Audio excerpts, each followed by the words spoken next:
नमस्कार, मी तांबे एमजे। यापूर्वीच्या लेक्चरमध्ये आपण पार्टनरशिप फायनल अकाउंट हा चॅप्टर पूर्ण केलेला आहे। पार्टनरशिप फायनल अकाउंट इथे आपण ज्यावेळी प्रॉफिट अँड लॉस अकाउंट तयार करत होतो, म्हणजे जसं आपण सिक्वेन्स बघतोय त्याचा ट्रेडिंग अकाउंट पहिल्यांदा, नंतर प्रॉफिट अँड लॉस अकाउंट आणि नंतर बॅलन्स शीट। त्याच्यामध्ये प्रॉफिट अँड लॉस अकाउंटचा विचार केला तर तिथे नेट प्रॉफिट किंवा नेट लॉस आपण डिस्ट्रीब्यूट करत होतो पार्टनर्सला। तिथे नेट प्रॉफिट असं आपण म्हणत होतो। म्हणजे हे का सांगणं गरजेचं आहे, कारण ऑर्गनायझेशन आणि कंपनी यामधला फरक आपल्याला लक्षात घेणं गरजेचं आहे। ज्यावेळी आपण नॉट फॉर प्रॉफिट कन्सर्नला या लेक्चरमध्ये सुरुवात करतोय, म्हणजे बुक कीपिंग अँड अकाउंटन्सीमधला आपण सेकंड चॅप्टर सुरू करतोय नॉट फॉर प्रॉफिट कन्सर्न। मग याच्या नावाचाच अर्थ असा आहे की जी कन्सर्न किंवा जी ऑर्गनायझेशन प्रॉफिटसाठी स्थापन झालेली नाही आहे, म्हणजे ज्याचा ऑब्जेक्ट हा प्रॉफिट मिळवणं असा नाही आहे, अशी कन्सर्न किंवा अशी ऑर्गनायझेशन ज्याला आपण म्हणतो नॉट फॉर प्रॉफिट कन्सर्न। म्हणजे ज्यावेळी नेट प्रॉफिट आपण कॅल्क्युलेट करत होतो पार्टनरशिप फायनल अकाउंटमध्ये, त्यावेळी आपण म्हणत होतो की कंपनीचा लॉस झाला किंवा कंपनीचा प्रॉफिट झाला, तिथे जो वर्ड वापरला जात होता तो आपण कंपनी असं म्हणत होतो।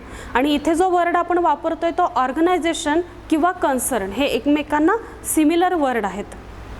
म्हणजे संस्था म्हणतोय त्यालाच ऑर्गनायझेशन किंवा कन्सर्न असं संबोधलं जातं। म्हणजे ज्यावेळी कंपनी म्हणतो त्यावेळी प्रत्येक वेळी कंपनीचा प्रॉफिट, कंपनीचा लॉस, तसंच नॉट फॉर प्रॉफिट कन्सर्नमध्ये या कन्सर्नचा प्रॉफिट किंवा कन्सर्नचा काय ऑर्गनायझेशनचा असणारा प्रॉफिट असं आपण याला म्हणतो। मग नॉट फॉर प्रॉफिट कन्सर्नमध्ये इंट्रोडक्शन बघताना आपण पाहिलेलं आहे की 2 टाइप्स ऑफ ऑर्गनायझेशन।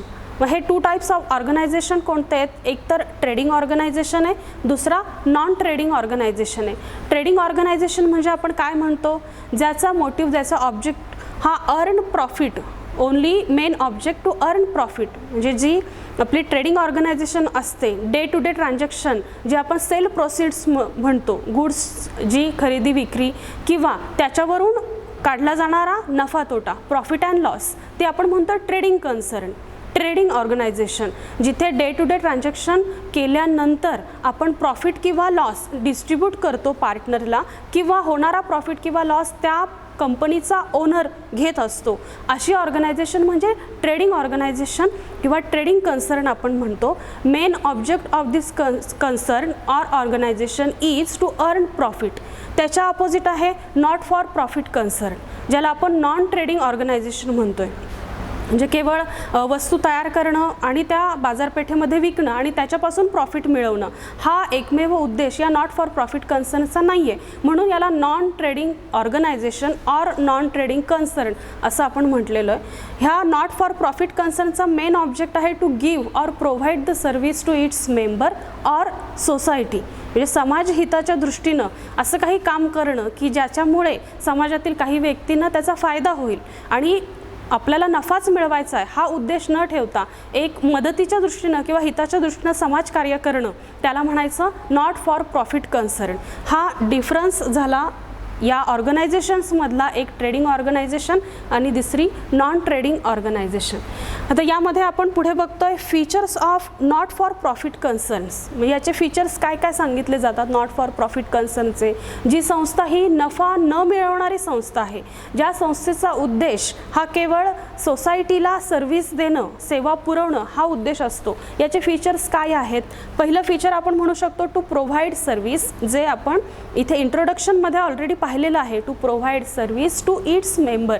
मग आता हे जे मेंबर्स असतात नॉट फॉर प्रॉफिट कन्सर्नचे, जसं आपण पाहिलं की ट्रेडिंग ऑर्गनायझेशन असेल, नफा मिळवणारी संस्था असेल, त्याच्यामध्ये त्याला कंपनी असं म्हणतो। मग कंपनीचं कामकाज कसं चालतं आहे, तर कंपनीमध्ये अनेक वर्कर्स आहेत, मॅनेजमेंट आहे, त्याद्वारा वस्तूंची खरेदी विक्री केली जाते, प्रॉफिट अँड लॉस अकाउंट तयार केला जातो, प्रॉफिट आहे की लॉस आहे हे डिस्ट्रीब्यूट केलं जातं पार्टनर्सला, ते पुढे बॅलन्स शीटला ट्रान्सफर केलं जातं आणि पूर्ण बॅलन्स शीट त्यानुसार टॅली केलं जातं। म्हणजे ते जे अकाउंटिंग स्टेटमेंट आहे ते सिक्वेन्सली तयार केलं जातं, ट्रेडिंग, प्रॉफिट अँड लॉस आणि बॅलन्स शीट। पण नॉट फॉर प्रॉफिट कन्सर्न याचा ऑब्जेक्टच हा अर्न प्रॉफिट हा ऑब्जेक्ट नाही आहे, केवळ सर्व्हिस पुरवणं, सेवा पुरवणं हा त्यांचा उद्देश आहे। म्हणून या नॉट फॉर प्रॉफिट कन्सर्नचं हे पहिलंच फीचर सांगितलं जातं, only provide services to its member or society. समाजहिताच्या दृष्टीनं काही चांगलं काम करणं किंवा त्यांना मदत करणं, काही निधी पुरवणं या पद्धतीनं या नॉट फॉर प्रॉफिट कन्सर्नचं काम असतं. आता यामध्ये आपण ट्रेडिंग ऑर्गनायझेशनमध्ये हे देखील बघतो की कंपनी सुरू कशी होते किंवा कंपनीचं कामकाज चालतं कसं, तर प्रत्येक कंपनी ही भांडवल मिळवूनच सुरू होते. कुठलीही कंपनी कॅपिटलशिवाय सुरू होत नाही. मग नॉट फॉर प्रॉफिट कन्सर्न ही जर ऑर्गनायझेशन असेल, कन्सर्न असेल, ही जर कन्सर्न आपण चालवतोय, एखादी सामाजिक संस्था चालवली जाते, तर ती कोणत्या बेसवर चालवली जाते, या संस्थेला इन्कम सोर्स असे कोणते आहेत की जेणेकरून ही नॉट फॉर प्रॉफिट कन्सर्न चालवली जाते किंवा आर्थिक गरज कशी भागवली जाते. तर अनेक समाजातील ज्या व्यक्ती आहेत, ज्या डोनेशन्स, सबस्क्रिप्शन्स, मेंबर्सकडून येणारी entrance fees, life membership fees, म्हणजेच त्यांनी दिलेली देणगी, त्यांनी दिलेली वर्गणी किंवा काही केलेली आर्थिक मदत, ही लोकांकडून जी आर्थिक मदत झालेली आहे ती मदत एकत्र करून या नॉट फॉर प्रॉफिट कन्सर्न चालवल्या जातात. त्याद्वारा त्या समाजहिताचं काम करत असतात. म्हणून not to earn profit but provide services to its members and society, हे पहिलं फीचर आपण पाहिलं. सेकंड फीचर बघतोय नॉट फॉर प्रॉफिट कन्सर्नचं to promotion of art, culture, sports, education, charity, म्हणजे यांना प्रमोट करायचं आहे, कशाला त्यांना पुढे आणायचे किंवा कोणत्या दृष्टीनं, कोणत्या बाजूनं यांना काम करायचं. नॉट फॉर प्रॉफिट कन्सर्नला कोणत्या म्हणजे कल्चर असेल, म्हणजे संस्कृती, कला असेल, आर्ट्स, स्पोर्ट्स असेल, म्हणजे टुर्नामेंट अरेंजमेंट याच्यामध्ये येतं. हे स्पर्धांचं आयोजन करण्यासाठी टुर्नामेंट फंड या नॉट फॉर प्रॉफिट कन्सर्नला मिळतो, हा स्पोर्ट्ससाठी लागतो. एज्युकेशन म्हणजे जर काही जी शालेय तरतुदी असतील किंवा शालेय सुविधा पुरवत असतील तर त्या एज्युकेशन काही नॉट फॉर प्रॉफिट कन्सर्न अशा असतात ज्या एज्युकेशन स्कीम चालवतात. हेल्थशी रिलेटेड असतील ते देखील यामध्ये येतं. चॅरिटी असेल, काही मदत करण्याच्या दृष्टीनं किंवा दानधर्म करण्याच्या दृष्टीनं काही संस्था चालवल्या जातात. या पद्धतीनं नॉट फॉर प्रॉफिट कन्सर्न काय काय प्रमोट करतं, तर आर्ट्स आहे, कला संस्कृतीच्या दृष्टीनं स्पोर्ट्स आहे, स्पर्धांचं आयोजन करण्याच्या दृष्टीनं एज्युकेशन आहे, वैद्यकीय सुविधा असतील, मेडिकल असेल किंवा चॅरिटी असेल. या पद्धतीने ह्या नॉट फॉर प्रॉफिट कन्सर्न्स आपलं काम करत असतात. त्यानंतरचं फीचर आपण बघतोय मेंबर्स कॅनॉट गॉट डिव्हिडंड, म्हणजे जसं आपण यापूर्वी पाहिलं पार्टनरशिप फायनल अकाउंटमध्ये जे काही पार्टनर्स आहेत त्यांचा एक पर्टिक्युलर रेशो दिला जातो. जर रेशो दिलेला नसेल तर आपण म्हणतो इक्वल रेशोनं त्यांना जो काही प्रॉफिट लॉस आहे तो आपण डिस्ट्रीब्यूट करतोय. जर त्यांनी रेशो कॅपिटल रेशो सांगितलेला असेल तर त्या प्रत्येक पार्टनरनं जे कॅपिटल आणलेलं आहे त्या कॅपिटलनुसार त्याचा रेशो काढला जातो आणि त्यांना प्रॉफिट अँड लॉस डिस्ट्रीब्यूट केला जातो. पण इथे नॉट टू गॉट डिव्हिडंड म्हटलेलं आहे, म्हणजे कुठल्याही मेंबर्सला त्याचा लाभांश मिळत नाही. जर ही नॉट फॉर प्रॉफिट कन्सर्न नावच आहे म्हणजे ही कन्सर्न प्रॉफिटच मिळवत नाही आहे, मग प्रॉफिटमधला शेअर आपण मेंबर्सला कसा देणार आहे. म्हणून मेंबर्स कॅनॉट गिव्ह डिव्हिडंड, म्हणजे कुठल्याही मेंबर्सला आपण असा प्रॉफिटमधला शेअर देत नाही आहे, कारण ही फर्म, ही ऑर्गनायझेशनच अशी आहे जी नॉट फॉर प्रॉफिट कन्सर्न आहे. म्हणून all members cannot got dividend, कोणालाही डिव्हिडंड दिलं जात नाही. त्यानंतरचं फीचर आपण बघतोय प्रिपरेशन ऑफ अकाउंट्स, म्हणजे कोणकोणते अकाउंट या नॉट फॉर प्रॉफिट कन्सर्नमध्ये केले जातात. जसं आपण याचा फॉर्मॅट बघतो, पार्टनरशिप फायनल अकाउंटचा फॉर्मॅट बघतो, जे आपल्याला डिफरन्समध्ये देखील दिलेलं आहे की ट्रेडिंग अकाउंट तयार केल्याशिवाय ट्रेडिंग ऑर्गनायझेशनचा किंवा प्रॉफिट ऑर्गनायझेशनचा अकाउंटिंग पूर्ण होत नाही. प्रॉफिट अँड लॉस अकाउंट तयार केल्याशिवाय पूर्ण होत नाही आणि एक स्टेटमेंट तयार करावं लागतंय, बॅलन्स शीट. तसंच जसं पार्टनरशिप फायनल अकाउंटमध्ये trading account, profit and loss account आणि बॅलन्स शीट तयार करावं लागतं, तसंच नॉट फॉर प्रॉफिट कन्सर्नमध्ये आपल्याला ट्रेडिंगऐवजी रिसीट अँड पेमेंट अकाउंट, म्हणजे रिसीट साईड म्हणजे आपण म्हणतो की मिळकत पूर्णपणे, पेमेंट साईड म्हणजे आपण म्हणतो की जे एक्सपेंडिचर झालेलं किंवा आपण जे पे केलेलं आहे ते. रिसीट अँड पेमेंट अकाउंट एक पहिला अकाउंट असतो नॉट फॉर प्रॉफिट ऑर्गनायझेशनमध्ये.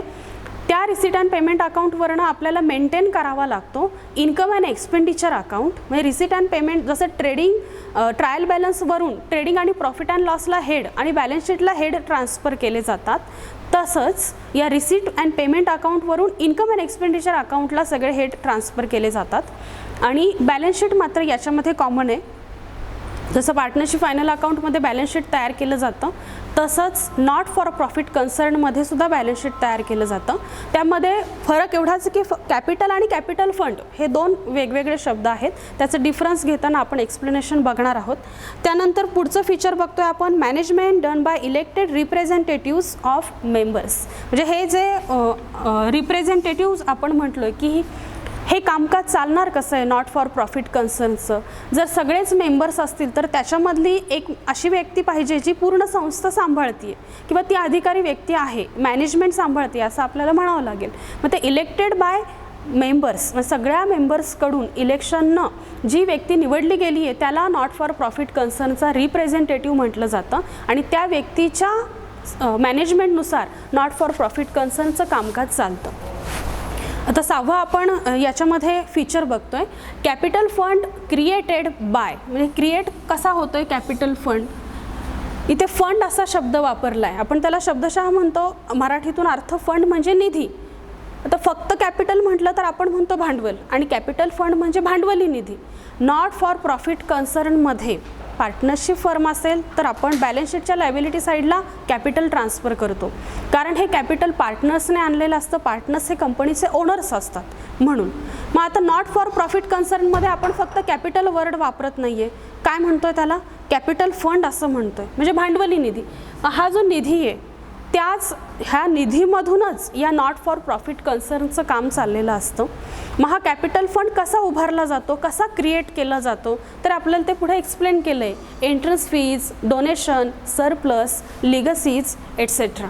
एंट्रन्स फीज म्हणजे जे काही नॉट फॉर प्रॉफिट कन्सर्नचे मेंबर्स आहेत त्या मेंबर्सना दरवर्षी जे एंट्रन्स फी दिलेली असेल ती एंट्रन्स फी एकत्र केली जाते, रिझर्व केली जाते. त्याद्वारा आपले कॅपिटल फंड, आपल्या संस्थेचा, ऑर्गनायझेशनचा कॅपिटल फंड वाढतो. एंट्रन्स फी असेल किंवा डोनेशन असेल, जसं आपण म्हणतो अनेक व्यक्ती ह्या चॅरिटीज करणाऱ्या या संस्थांना, ऑर्गनायझेशनला एक देणगीच्या स्वरूपामध्ये मदत करतात किंवा रक्कम देतात. मग त्याचीही रिझर्व अमाऊंट साठवली जाते नॉट फॉर प्रॉफिट कन्सर्नमध्ये. मग हे जे डोनेशन आहे त्या मदतीनं सुद्धा नॉट फॉर प्रॉफिट कन्सर्न चालवल्या जातात. त्यानंतर आहे सरप्लस. जसं आपण म्हणतो प्रॉफिट अँड लॉस अकाउंट तयार केला की नेट प्रॉफिट होतो, तसंच यामध्ये इन्कम अँड एक्सपेंडिचर अकाउंट तयार केला की इन्कम झाले की एक्सपेंडिचर झाले त्याची तुलना करून सरप्लस झाला की डेफिसिट झाली हे लक्षात येतं. आणि सरप्लस झाला असेल तर आपण म्हणू फायदा झाला तर जसं आपण कॅपिटलमध्ये ॲड करत होतो तसं सरप्लस झाला तर आपल्याला कॅपिटल फंडमध्ये ते ॲड करावं लागतं. म्हणजे आपला कॅपिटल फंड हा ऑब्व्हियसली वाढतो. पुढे आहे लिगसीज. आता लिगसीज म्हणजे कॅपिटल फंड याच्यामध्ये वाढलेला निधीच असतो. हा लिगसीजसुद्धा कॅपिटल फंडमध्ये ॲड केला जातो. लिगसीज ही कायदेशीर केली गेलेली एक कार्यवाही आहे. When somebody dies as per this persons will he give some amount to not for profit concern. जेव्हा एखाद्या व्यक्तीचा मृत्यू होतो आणि त्याने जर विल तयार करून ठेवलेला असेल तर तो अशी काही रक्कम म्हणजे त्याच्या पश्चात त्याच्या नावावरची असणारी काही रक्कम असेल तो एखाद्या चॅरिटीला किंवा नॉट फॉर प्रॉफिट कन्सर्नला दान करतो. म्हणून आपण असं म्हटलेलं आहे की when any person died he give some amount as per his will to not for profit concern. अशी काही रक्कम तो नॉट फॉर प्रॉफिट कन्सर्नला देतो, त्याला म्हणायचं लिगसीज. कारण ही जी लिगसीजची अमाऊंट आपल्याला मिळालेली असते ती आपण कशामध्ये इन्क्लूड करतो, कॅपिटल फंडमध्ये इन्क्लूड करतो. कारण ती रक्कम आपल्याला संस्था चालवण्यासाठी वापरायची असते. पण ही व्यक्ती, देणारी व्यक्ती काही आपली ओनर नाही आहे नॉट फॉर प्रॉफिट कन्सर्नची, म्हणजे तो ओनर्स फंड नाही आहे. म्हणून आपण ओनर्स फंड असतात तर फक्त कॅपिटल म्हटलं असतो आपण. पण एंट्रन्स फीज, डोनेशन, सरप्लस, लिगसीज याद्वारा मिळणारी सगळी अमाऊंट ही आपण म्हणतो आपली भांडवली निधी, म्हणून त्याला म्हटलेलं आहे कॅपिटल फंड. जर व्यवसाय सुरू होत असताना व्यवसायाच्या ओनरने किंवा पार्टनर्सने जर भागीदार असतील तर आपण त्याला पार्टनर्स म्हणतो. या पार्टनर्सचे काही अमाऊंट आणलेली असेल तेव्हा मात्र आपण त्याला फक्त भांडवल, फक्त कॅपिटल म्हणू. पण ही नॉट फॉर प्रॉफिट कन्सर्न आहे. अनेक लोकांनी दिलेलं डोनेशन्स, मेंबर्सने दिलेली एंट्रन्स फीज, अनेक लोकांनी केलेलं दान, लिगसीज, लाईफ मेंबरशिप फीज, सबस्क्रिप्शन याद्वारा मिळवले गेलेले पैसे जे आपण इन्क्लूड करतो कॅपिटल फंडमध्ये, म्हणून त्याला फक्त कॅपिटल न म्हणता कॅपिटल फंड असं म्हटलेलं आहे. बदल काहीही नाही आहे. पार्टनरशिप फायनल अकाउंटमध्ये, पार्टनरशिप फर्ममध्ये जसं कॅपिटल तुम्ही बॅलन्स शीटच्या लायबिलिटीला ट्रान्सफर करत होतात, तसंच हे नॉट फॉर प्रॉफिट कन्सर्नमध्ये बॅलन्स शीटच्या लायबिलिटी साईडला कॅपिटल फंड ट्रान्सफर करायचा आहे. डिफरन्स बघतोय आपण. Difference between profit organisation and not for profit organisation, trading organisation और नॉन ट्रेडिंग ऑर्गनायझेशन. आता याच्यामध्ये ऑब्जेक्टिव्स जे यापूर्वी आपलं झालं आहे, मेन ऑब्जेक्ट काय आहे या प्रॉफिट ऑर्गनायझेशनचं? Only to earn a profit. म्हणजे प्रत्येक ट्रेडिंग ऑर्गनायझेशन जास्तीत जास्त नफा मिळवायचा प्रयत्न करते. जेवढा नफा चांगला होईल तेवढी ती ट्रेडिंग ऑर्गनायझेशन ही पुढे विस्तारत जात असते. म्हणून only to earn profit is a main object of profit organization, but not for profit concerns aim or object is to give service to its members and society. त्यांना समाजहिताच्या दृष्टीनं काम करायचं असतं. म्हणून हे यांचं जे नॉट फॉर प्रॉफिट कन्सर्नचं जे ऑब्जेक्टिव्ह आहे ते बदलतं. To give service to its members or society असं आपण म्हणतो. त्यानंतर आहे trial balance, preparation of trial balance असं म्हणूयात की याच्यामध्ये ट्रायल बॅलन्स प्रिपेअर्ड केला जातो का प्रॉफिट ऑर्गनायझेशनमध्ये आणि नॉट फॉर प्रॉफिट ऑर्गनायझेशनमध्ये ट्रायल बॅलन्स प्रिपेअर केला जातो का? कारण ट्रायल बॅलन्स ज्यावेळी पार्टनरशिप फर्ममध्ये दिला जात होता त्याच ट्रायल बॅलन्सच्या बेसवर आपण ट्रेडिंग प्रॉफिट अँड लॉस आणि बॅलन्स शीट तयार करत होतो. पण नॉट फॉर प्रॉफिट ऑर्गनायझेशनमध्ये ट्रायल बॅलन्स प्रिपेअर केला जात नाही. हा डिफरन्स आपल्याला दिसतो. नॉट प्रिपेअर्ड ट्रायल बॅलन्स म्हणजे prepared trial balance, not prepared trial balance. Profit ऑर्गनायझेशनमध्ये ट्रायल बॅलन्स प्रिपेअर करावा लागतो कारण त्यानंच आपण पुढे ट्रेडिंग प्रॉफिट अँड लॉस आणि बॅलन्स शीट तयार करत असतो. आणि नॉट फॉर प्रॉफिट ऑर्गनायझेशनमध्ये या ट्रायल बॅलन्स ऐवजी आपल्याला काय दिलेलं असतं? Receipt and payment account. मग ही जी रिसीट साईड आहे ज्याला आपण म्हणतोय रिसीट साईड म्हणजे मिळकत आणि पेमेंट साईड त्याच्यामध्ये पे असा शब्द आला आहे म्हणजे आपण देतो. खर्च होत जाणारी रक्कम ही पेमेंट साईडला दिसते आणि येणारी रक्कम ही रिसीट साईडला दिसते. आता याच्यामध्ये capital receipt and revenue receipt, capital payment आणि रेव्हेन्यू पेमेंट हे दोन्ही टाईप पुढे आपल्याला बघायचे आहेत. ही receipt and payment account prepare करावा लागतो आपल्याला नॉट फॉर प्रॉफिट कन्सर्नमध्ये. कशाच्या ऐवजी? ट्रायल बॅलन्सच्या ऐवजी. ट्रायल बॅलन्स प्रिपेअर केला जातो प्रॉफिट ऑर्गनायझेशनसाठी, रिसीट अँड पेमेंट प्रिपेअर केला जातो नॉट फॉर प्रॉफिट ऑर्गनायझेशनसाठी. पुढे आपण बघतोय अकाउंटिंग स्टेटमेंट म्हणजे याचा सिक्वेन्स कसा आहे अकाउंट तयार करण्यासाठी. तर जी प्रॉफिट ऑर्गनायझेशन आहे त्याच्यामध्ये ट्रायल बॅलन्सवरून ट्रेडिंग प्रॉफिट अँड लॉस आणि बॅलन्स शीट तयार केलं जातं. या ट्रेडिंग अकाउंटला सगळे जे आपले डायरेक्ट इन्कम, डायरेक्ट एक्सपेन्सेस आहेत ते ट्रान्सफर होतात. प्रॉफिट अँड लॉस अकाउंटला indirect income, indirect expenses transfer होतात आणि त्यानं आपण बॅलन्स शीट टॅली करतो. म्हणजे पुन्हा हा प्रॉफिट लॉस बॅलन्स शीटला ट्रान्सफर केला जातो, पार्टनर्सच्या कॅपिटलमध्ये ॲड किंवा मायनस केला जातो. या पद्धतीनं ही प्रॉफिट ऑर्गनायझेशन क्लोज होते हे अकाउंटिंग स्टेटमेंट तयार करून. पण नॉट फॉर प्रॉफिट कन्सर्नमध्ये ट्रेडिंग अकाउंट ऐवजी आपण कोणता अकाउंट तयार करतो? रिसीट अँड पेमेंट अकाउंट तयार करतो. म्हणजे सगळी जी मिळकत आहे किंवा सगळे जे पेमेंट आहे ते आपल्याला दिसतं. या रिसीट अँड पेमेंट अकाउंटला रिअल अकाउंटचा रूल लागू होतो. जसं आपण म्हणतो debit what comes in, credit what goes out. जे येतं आहे त्याला डेबिट द्या आणि जे गोज आउट होतं आहे त्याला क्रेडिट द्या. या पद्धतीनं ज्या ज्या काही रिसीट आहे त्या सगळ्याला डेबिट दिलं जातं आणि जे जे काही पेमेंट्स आहेत त्या सगळ्याला क्रेडिट दिलं जातं. रिसीट अँड पेमेंट अकाउंट तयार केला की डेबिट साईडला रिसीट्स दिसतात आणि क्रेडिट साईडला पेमेंट दिसतात. त्याच्या opposite income and expenditure account असतो. म्हणजे जसा ट्रेडिंगवरून प्रॉफिट अँड लॉस अकाउंट तयार केला आहे तसं या रिसीट अँड पेमेंट अकाउंटवरून इन्कम अँड एक्सपेंडिचर अकाउंट तयार केला जातो.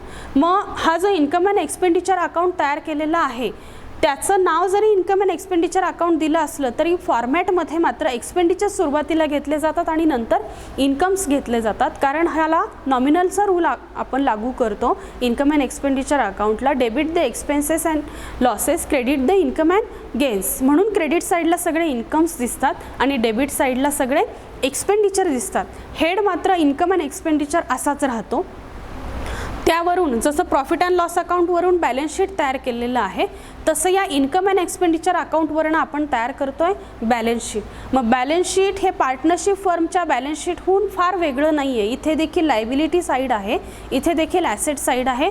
फक्त लायबिलिटी साईडला कॅपिटल न लिहिता आपण कॅपिटल फंड भांडवली निधी असं रेकॉर्ड करतो आणि ॲसेट्स ज्या असतील आपली नॉट फॉर प्रॉफिट कन्सर्नच्या ज्या ॲसेट आहेत त्या ॲसेट सगळ्या दिल्या जातात. या पद्धतीनं trading profit and loss and balance sheet, receipt and payment account, income and expenditure account and balance sheet असं ह्या डिफरन्स प्रॉफिट ऑर्गनायझेशन आणि नॉट फॉर प्रॉफिट ऑर्गनायझेशनमध्ये सांगितला जातो.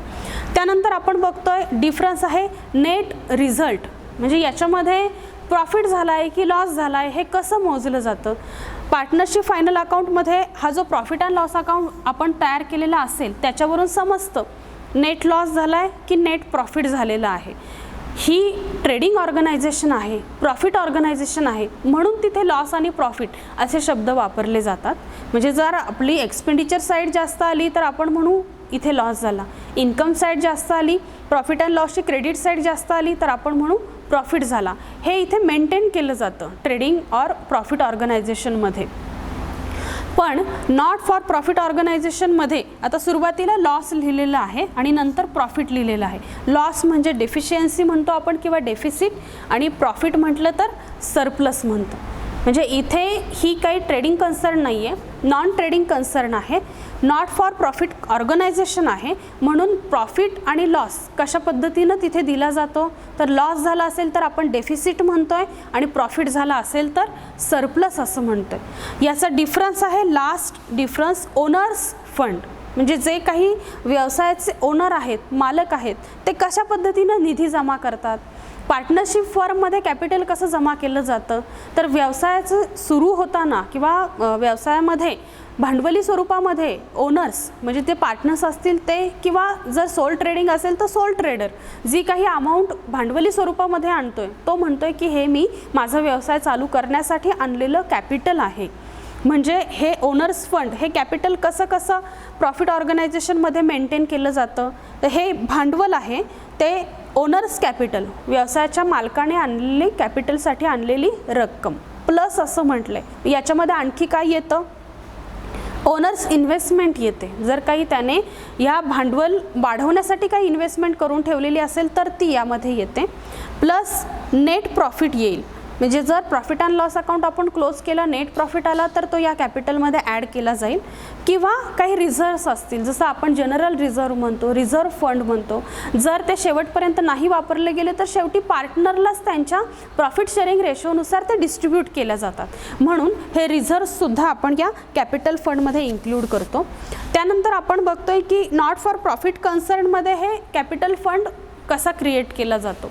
वरती पाहिल्याप्रमाणे हा कॅपिटल फंड सबस्क्रिप्शन म्हणजे वर्गणी, जी काही या मेंबर्सची वर्गणी आलेली असेल ती, डोनेशन काही देणगी मिळालेली असेल ती, सरप्लस म्हणजे income and expenditure account close केल्यानंतर जर प्रॉफिट झाला तर आपण त्याला सरप्लस म्हणतोय. Plus life membership fees, entrance fees जर मेंबर्स प्रत्येक वर्षी भरत नसतील, त्यांची जी मेंबरशिप शेवटपर्यंत नॉट फॉर प्रॉफिट कन्सर्नमध्ये राहावी असं त्यांना वाटत असेल तर त्याला आपण एंट्रन्स फीजच्या ऐवजी म्हणतो लाईफ मेंबरशिप फीज. याच्यामध्ये लिगसीजसुद्धा कॅपिटल फंडमध्ये ॲड केल्या जातात. या पद्धतीनं हा डिफरन्स सांगता येतो. ओनर्स फंड म्हणजे हे कसं क्रिएट केला जातो, मालकाने आणलेला निधी. कॅपिटल जर प्रॉफिट ऑर्गनायझेशन असेल तर owner's capital plus owner's investment plus net profit plus reserve, याच्यामध्ये जनरल रिझर्व किंवा रिझर्व फंड येतात. आणि जर नॉट फॉर प्रॉफिट ऑर्गनायझेशनचा कॅपिटल फंड असेल तर subscription plus donation plus surplus plus life membership fees or entrance fees, या पद्धतीनं हा डिफरन्स सांगितला जातो. यानंतर आपण पुढचा भाग पुढील लेक्चरला बघूयात. थँक्यू.